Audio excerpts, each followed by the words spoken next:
ఒకటి బాగా అలవాటు అంటున్నారు కాబట్టి నాకు ఫస్ట్ గుర్తుకొచ్చేది. Every person will connect to this. అలవాటుగా మారిపోయేది ముఖ్యంగా ప్రతి ఒక్కళ్ళు కెఫెయిన్‌కి. యాహ్! Tea, coffee.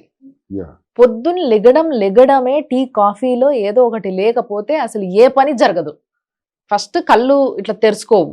నాకింకా నిద్రొస్తుంది, మత్తు ఉంది, కొంచెం చాయ్ తాగాలి. హ్మ్. లేకపోతే బాత్రూమ్ రావట్లే, చాయ్ తాగాలి. తలనొస్తుంది, చాయ్ తాగాలి. అన్నం అరగలేదు, చాయ్ తాగాలి. ఎవ్రీథింగ్, ఎనీథింగ్ కెఫెయిన్, చాయ్ గాని, కాఫీ గాని దీంతోనే ముడిపడి ఉంటుంది. హ్మ్. అసలు చాయ్, కాఫీని అవాయిడ్ చేయమని ఎంతో వరకు చెప్తారు. ఫస్ట్ ఆఫ్ ఆల్ అసలు అవాయిడ్ చేయాల్సిన అవసరం నిజంగా ఉందా? ఒకవేళ ఉంటే అవాయిడ్ చేయడం ఎట్లా? ఆల్టర్‌నేట్ ఏముంది? Caffeine overdose is always, again, that is also an addiction. Hmm. Caffeine or tea, in a way, green tea is good for health. Okay. అదే ఆ గ్రీన్ టీ తాగే వాళ్ళు తక్కువ ఉంటారు. మీరు ఎంతసేపు పాలు, ఆ పాలతో చేసిన చాయ్ పత్తి వేసుకుని, అది లేకపోతే coffee powder with milk, that's what your addicted to. అవును. అండ్ కెఫెయిన్ ఓవర్లోడ్ ఆఫ్, మీరు రోజు 5-6 కాఫీలు తాగాలి, 5-6 చాయలు తాగాలి, రోజంతా తాగాలి అనుకున్నప్పుడు డిస్టర్బింగ్ యువర్ హెల్త్. కెఫెయిన్ ఎంత చెండాలి, మంచిది కాదు. 2 minutes నూడిల్స్ కూడా అంతే చెండాలం. ఒకసారి తింటూ మొదలు పెట్టాను. Maida is the biggest culprit. Coffee, tea and maida, I consider them as most dangerous foods you're eating. So ఈ టైంలో వాట్ వీ కెన్ డూ, మిమ్మల్ని తాగకుండా ఆపలేము. అసలు ఆపలేము. అసలు మొత్తం ఏమేమో అయిపోతుంది. తలంతా ఏదో అయిపోయి తిరిగిపోయి అసలు కింద మీద అయిపోతుంది సిస్టమ్ అంతా. దానికి ఆల్టర్నేటివ్ ఏం చేయాలి అని చేస్తున్న రీసెర్చ్ లో నుంచి టీ తాగాలి, టీ ఫీలింగ్ వాడికి కలగాలి. So I can't be add some herbs and make it tea along with green tea. Green tea తో పాటు కొన్ని హెర్బ్స్ కలిపి హెర్బల్ టీ లాగా తీసుకొస్తే it's very tasty and very healthy. Okay. So herbal tea అనేది ఒకటి తీసుకొచ్చి ఎంకరేజ్ చేసాము. People are using in our cell health clinic లో విరివిగా వాడుకుంటున్నారు. They are very happy. Herbal టీతో పాటు కాఫీ కూడా ఉంది సార్ మీ దాంట్లో? కాఫీ కూడా ఉంది, బట్ ద ఇంగ్రీడియంట్స్ ఆర్ కొబ్బరి నూనెని స్ప్రే డ్రై చేసి పౌడర్ గా మార్చి, ఆ పౌడర్ లో కొద్దిగా కెఫెయిన్, అది కూడా న్యాచురల్ హెర్బల్ నుంచి తీసిన కెఫెయిన్ యాడ్ చేసి, టేస్ట్ కోసం కొద్దిగా మాంక్ ఫ్రూట్ ఎక్స్ట్రాక్ట్ యాడ్ చేసాం, which is sweet but no sugar in it, no glucose in it. But I heard that monk fruit sweetness is 200 times more than sugar అని. yes. Okay. అందుకని 1% add చేస్తే monk fruit చాలు. అట్లా కొబ్బరి నూనె పౌడర్లో కొద్దిగా కెఫెయిన్ కలిపి, మాంక్ ఫ్రూట్ కలిపి వేడి నీళ్ళలో కలుపు తాగండ్రా అని చెప్తే, ఆ టేస్ట్ ఒకసారి చూస్తారు. నార్మల్ కాఫీ టేస్ట్ కి దగ్గరగా ఉంటుంది. People are enjoying and sugar glucose. Sir వాళ్ళ సెల్ హెల్త్ కి వెళ్ళినప్పుడు ఐ టేస్టెడ్ ఇట్. నిజంగా చాలా బాగుంటది. యాక్చువల్లీ చెప్పాలంటే కెఫైన్ పడాలి లేదంటే నెత్తి పగిలిపోయేలా ఉంది అనుకునే వాళ్ళకి యాప్ట్ అసలు అది. హ్యాపీగా వాడుకోవచ్చు. 2 సార్లు వాడుకుంటే వెయిట్ లాస్ కూడా అవుతుంది. సార్ నాకు ఈ మధ్య ఈ మాంక్ ఫ్రూట్ గురించి బాగా వింటున్నా. మీరు చెప్పిన తర్వాత ఒకసారి నేను ఏం చేసిన అంటే సెర్చ్ చేసిన మొత్తం. అండ్ ఐ ఫౌండ్ కొన్ని యాప్స్ లో మనకి దొరుకుతున్నాయి కూడా మాంక్ ఫ్రూట్ పౌడర్. అంటే దీన్ని షుగర్ ప్లేస్ లో వాడుకోండి అన్నట్టుగా ఇట్లా కూడా వచ్చేసినాయి మార్కెట్ లో. అసలు మాంక్ ఫ్రూట్ ఎందుకు వాడుతున్నాం? ఇప్పుడు కొంతమంది డేట్స్ వాడతారు. షుగర్ కి బదులుగా, బెల్లంకి బదులుగా డేట్స్ సిరప్ లేకపోతే ఇవి వాడుతూ ఉన్నారు. Why monk fruit? What is advantage? Glucose లేనిది అదొకటే. స్వీట్ ఉంటుంది కానీ గ్లూకోజ్ ఉండదు.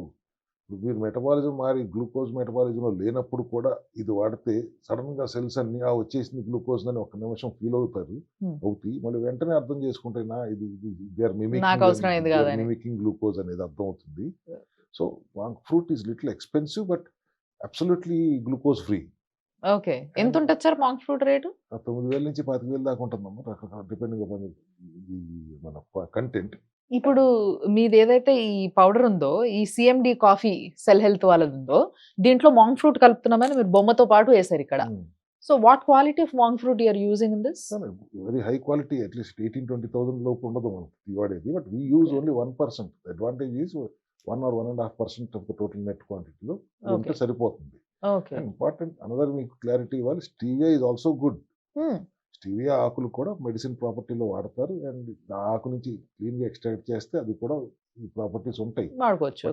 Of late I was told stevia has been, powder ని కంటామినేట్ అయిపోయింది, దాంట్లో కూడా కలిపేస్తున్నారు రకరకాలుగా అంటున్నారు. కాబట్టి either I source directly the leaf and do it, or I rather rely on monk fruit. Okay. Fruit మనం తెప్పించుకుని మనం తయారు చేయించుకోవడానికి అవకాశం ఉంది కాబట్టి, and this is more healthy also than stevia. Okay. But ఒక రకంగా చెప్పాలంటే స్టీవియా మిడిల్ క్లాస్ అది, ఇది high class. Okay. But stevia గూడా వాడేవాళ్ళు కొంచెం చూసుకొని వాడాలన్న విషయం నాకిప్పుడు అర్థమైంది. ఎందుకంటే లేదంటే స్టీవియా విపరీతంగా వాడేస్తున్నారు కొంతమంది షుగర్ పేషెంట్‌లు. Yeah. సో, వాళ్ళు గూడా కొంచెం అది గూడా కంటామినేట్ అయిపోతుంది గాబట్టి దాన్ని గూడా చూసుకొని వాడుకోవడం బెస్ట్. లేదు అనుకుంటే ఇగ మాంక్ ఫ్రూట్ వాడతామంటే చూసుకోరు అది గూడా. బట్ ఇది నెక్స్ట్ కూడా మార్కెట్ ఇది దీనికి ఇది బాగా ఉంది. ఇది కూడా నేను రోజుకు 2 సార్లు మాత్రమే తాగండి అంటాను. కంపల్సరీ. ఎందుకంటే ఓకే. ఎక్కువ సార్లు తాగొద్దు, అడిక్ట్ అయిపోయి ఉన్నారు కాబట్టి, అసలు తాగకుండా ఉండలేము అంటున్నారు కాబట్టి, ఇది 2 సార్లు తాగండి. 2 సార్లు తాగితే మీకు వెయిట్ లాస్ కూడా అవుతారు దీంతో. దాంతో. ఎందుకంటే కొబ్బరి నూనె పౌడర్ ఉంది గాబట్టి. That's a nice one. So, ఇట్లాంటి వెయిట్ లాస్ ప్రొడక్ట్స్ ఏమైనా ఉంటే మాత్రం టక్కున వాడేద్దామని చూస్తుంటారు చాలా మంది. సో, బేసిక్‌గా కాఫీ, టీ అనేది ఈ విధంగా మార్చుకోవడానికి చాలా వచ్చాయి. వచ్చిన తర్వాత కూడా చాలా మంది స్టిల్ ఆ టిపికల్ చాయ్ పెట్టుకొని తాగితేనే ఓ సాటిస్ఫాక్షన్ వస్తది. బట్ లెట్స్ సే మనము ప్రస్తుతం తింటున్న రైస్ మీరన్నట్టుగా రైస్ మొత్తం పిప్పి ఏం లేకుండా తీసి పారేస్తున్నారు. సేమ్ వే మనకి అస్సాం గాని లేకపోతే I have seen few Japanese టీలు చైనీస్ టీలు ఇవన్నీ గూడా వీళ్ళెక్కడ పాలు కలుపుకోరు డికాషన్‌లో. రకరకాల చాయలు తాగుతారు. మంచి అరోమా ఉంటాయి. చాలా మంచి ఫ్లేవర్స్ ఉంటాయి. రకరకాలుగా ఉంటాయి గానీ, ఎందులో గూడా వాళ్ళు పాలు కలుపుకోవడం వి డోంట్ సీ.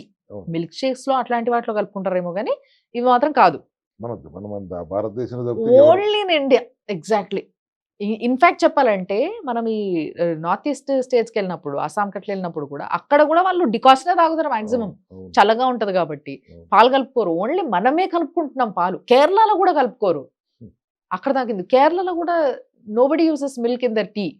సో, అట్లే తాగుతారు. సో, మనం మాత్రమే అట్లా కలుపుకుంటున్నాము అనే విషయాన్ని ఫస్ట్ తెలుసుకొని, మెల్లమెల్లగా మార్చుకొని, ఇలాంటి వాటికి మెల్లగా అలవాటు పడితే మీ కెఫైన్ కోరిక తీరుతది. At the same time and మీరది unhealthy tea typical everyday tea తాగరు. అవును. That is a good one. Herbal tea or green tea, Assam tea or Japanese tea or ఇవన్నీ కూడా based on herbs only. Green tea అంటే కూడా ఆకులే కదా. అవును. So ఈ డికాక్షన్ తాగండి. అవసరమైతే దాంట్లో కొద్దిగా నిమ్మకాయ కలుపుకోండి, నిమ్మకాయ పిండుకోండి, సి విటమిన్ కూడా వస్తుంది. అవును. గుడ్ టేస్టీ హెర్బల్ టీ తాగండి. అది కూడా 1-2 సార్లు తాగండి. కాఫీ 2 సార్లు తాగండి. ఎంజాయ్ చేయండి. But you're not deprived of, you're only deprived of milk. మీరు మిల్క్ కోసం కాదు కదా చాయ్ తాగుతుంది, కాఫీ తాగుతుంది. ఆ అలవాటు నిదానంగా మార్చుకుంటారులే. ఈ ఇండియాలోనే కదా, అది కూడా ఆల్మోస్ట్ చాలా మంది మారటం మొదలైంది. గమనించాను. ఇది కూడా నార్త్ ఈస్ట్లో తాగరు, కేరళలో తాగరు. ఎక్కువగా తాగేది చాయ్ తాగుతారు నార్త్ ఇండియాలో. మనకి మాత్రం కాఫీ ఎక్కువ అలవాటు. అవును. మన దగ్గర కాఫీ బాగా తాగుతారు. కాఫీ అందుకని ఈ కాఫీ తాగండి అని చెప్తున్నాను. Okay. Okay. Right. So, cell హెల్త్‌లో there are number of products. Let's say మీ ప్రొడక్ట్స్‌లో ది బెస్టెస్ట్ ప్రొడక్ట్ ఏది? బాగా సెల్లింగ్ ప్రొడక్ట్ ఏంటి? బాగా పనిచేసే ప్రొడక్ట్ ఏది? బాగా పనిచేసే ప్రొడక్ట్ ఏది? ఓకే. యాంటీ ఇన్ఫ్లమేటరీ ప్రాపర్టీస్ ఉన్నది. ఇన్ఫ్లమేషన్ తగ్గాలి, ఓకే. జబ్బు తగ్గాలి, అవును. ఇన్ఫ్లమేషన్ సప్రెస్ చేయాలి. వేసుకున్న వెంటనే అది అబ్జార్బ్ అయ్యి లోపలికి వెళ్ళి పనిచేయాలి. బయో అవైలబిలిటీ విపరీతంగా ఉండాలి అని ఆలోచించేస్తున్నప్పుడు, పాత రోజుల్లో వెండి పళ్ళల్లో భోజనాలు చేసేవారు. అవును. దాంట్లో మధ్యలో ఒక బంగారు పువ్వు కూడా పెట్టారు. పువ్వు వేస్తారు. అవును. వేడివేడిగా అన్నం తింటుంటే ఆ బంగారం నుంచి కొద్దిగా బంగారం నానో పార్టికల్ అంత బంగారం అయినా నోట్లోకి వెళ్తుంది. కొలైడల్ ఫామ్లో వెళ్తుంది. ఆ కొద్దిగా వెండి కూడా వెళ్తుంది. That has anti microbial, anti inflammatory properties అనే ఉద్దేశంతో ఆ సైంటిఫిక్ పర్పసే ఉంది. కానీ డబ్బు గొప్పతనం చూపించుకోవడానికి కాకుండా రాజుల రోజు నుంచి కూడా వెండి పళ్ళాల్లోని, బంగారు పళ్ళాల్లోని కొన్ని భోజనం చేసేవారు అంటారు కదా. అదే కాన్సెప్ట్ని తీసుకుని భస్మం చేసి, బంగారాన్ని భస్మం చేసి కొలైడల్ రూపంలో దాన్ని లిక్విడ్ చేసి నానో గోల్డ్ అని తీసుకొచ్చి సబ్లింగ్వెల్ గా నాలుగు కింద వేసుకుని కాసేపు ఉంచుకుని మింగండి ఉమ్ముతో సహా. Okay. So this is the product. yes, nano gold. So దీంట్లో నిజంగానే గోల్డ్ ఉంటుంది అయితే. నిజంగానే గోల్డ్ ఉంటుంది. ఓకే. బట్ చాలా చిన్న చిన్న particles, nano 20 particles per molecule, 20 ppm. 20 ppm solution అని ఉంది. Colloidal solution. ఒక రకం బంగారంలో ఉన్న యాంటీ ఇన్ఫ్లమేటరీ ప్రాపర్టీస్ అయితే ఉన్నాయో దానిని మేము లిక్విడ్ రూపంలో తీసుకొచ్చి it available for public. Okay. So instant గా నాలుగు కింద పెట్టుకుని ఉమ్ముతో సహా వెళ్ళిపోతే వెళ్ళిన వెంటనే అబ్జర్వ్ అవుతుంది అని పనిచేస్తుంది. ఓకే. ఫంక్షనల్ మెడిసిన్ అంటూ ఉంటాను కదా, this is one of the functional medicine in our cell health clinic which has all the required approvals from FSSAI or a డిపార్ట్మెంట్లో అప్రూవల్ అన్ని తీసుకున్న తర్వాతే మేము వాళ్ళు ప్రొక్యూర్ చేయడం జరిగింది. సో ఇది ఎవరైనా వాడొచ్చు. ఎవరైనా వాడొచ్చు, 10 ml per day ఎవరైనా వాడొచ్చు. 10 ml. Okay. Okay. Good for thank you for the information. And దీని గురించి తెలుసుకుంటూ మెల్లిగా ఓహో! దీనికోసం ఇది వాడాలి, దానికోసం ఇది వాడాలి అనే ఐడియా మాత్రం నాకు బాగా వస్తుంది. అఫ్‌కోర్స్ చూస్తున్న మీ అందరికి కూడా వస్తుందనే అనుకుంటున్నా. మీ ఫీడ్‌బ్యాక్ కూడా మీరు ఇయ్యుండ్రి. Thank you so much sir. Thank you.